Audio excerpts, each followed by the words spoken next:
importante. A gente fala agora sobre a reoneração do diesel. O que esperar dos combustíveis, dos preços dos combustíveis para esse ano de 2024? Nós convidamos o Luciano Lozecan, professor de economia da Universidade Federal Fluminense. Tudo bem, professor? Bom dia, bem-vindo. Bom dia, tudo bom. Bom, vamos falar sobre essa reoneração, do diesel. O ministro Fernando Haddad afirmou que essa reoneração não ia afetar o bolso dos brasileiros, da população, que teria uma manobra aí que seria feita com a Petrobras. Queria que o senhor explicasse melhor essa manobra para a gente e se realmente não vai sobrar para o brasileiro essa conta no final. Isso, né? O que a gente teve é que a Petrobras, ela reduziu o preço do diesel nas refinarias, no final do ano, 26 de dezembro, e com isso, compensou o efeito da reoneração no dia 1º de janeiro, Como lá dia 26 toda a revenda, já sabia, que o imposto voltaria a ser cobrado em 1º de janeiro, então foi um efeito compensatório, a revenda não repassou a redução, pensando, em manter os preços quando a reoneração ocorresse.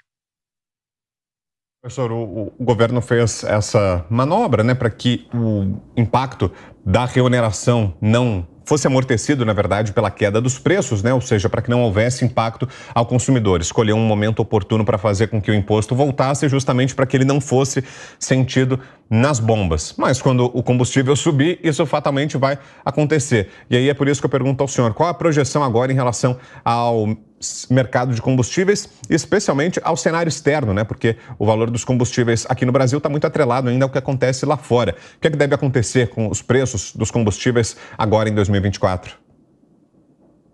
Exatamente, Vitor. A gente teve, uma mudança de preços na política de preços da Petrobras que no final, continuou, ainda bastante guiada, pelo preço internacional, principalmente pelo preço do petróleo, E o preço do petróleo tem muita incerteza envolvida, A gente teve nos últimos meses, o guia dos preços pelos conflitos geopolíticos, Primeiro lá a guerra da Ucrânia e Rússia, e agora Israel-Hamas, Então a gente acaba num terreno de muita incerteza, O preço do petróleo oscilou, no intervalo de 70 a 90 dólares por barril ao longo do ano, que é um intervalo elevado, ainda que não seja um cenário de descontrole de preços, É um cenário de preços elevados, e eu acho que para os meses seguintes a gente vai depender muito da evolução dos fatos nesses conflitos, Então é difícil, é muito complicado fazer uma previsão, o preço do petróleo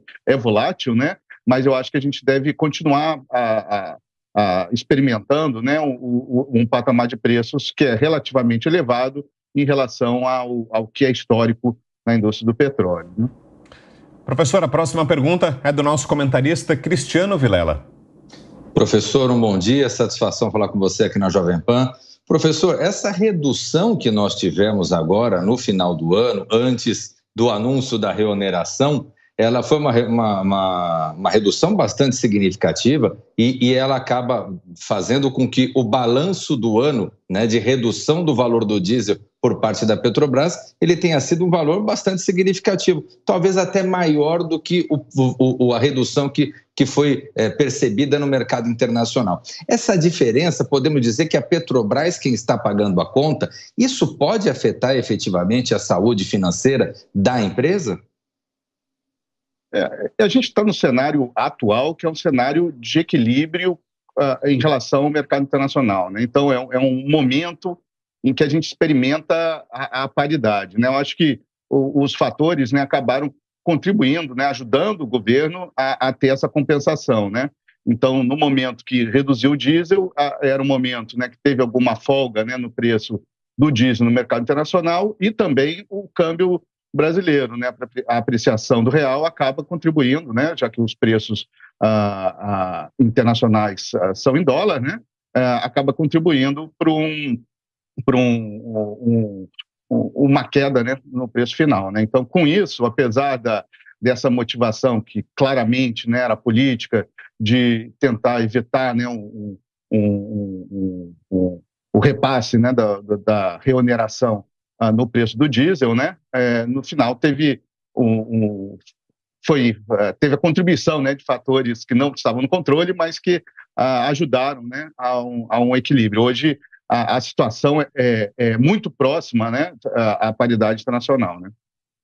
Muito bem, aí a análise do professor Luciano Lozecan, professor de Economia da Universidade Federal Fluminense, ao vivo com a gente aqui no Jornal da Manhã.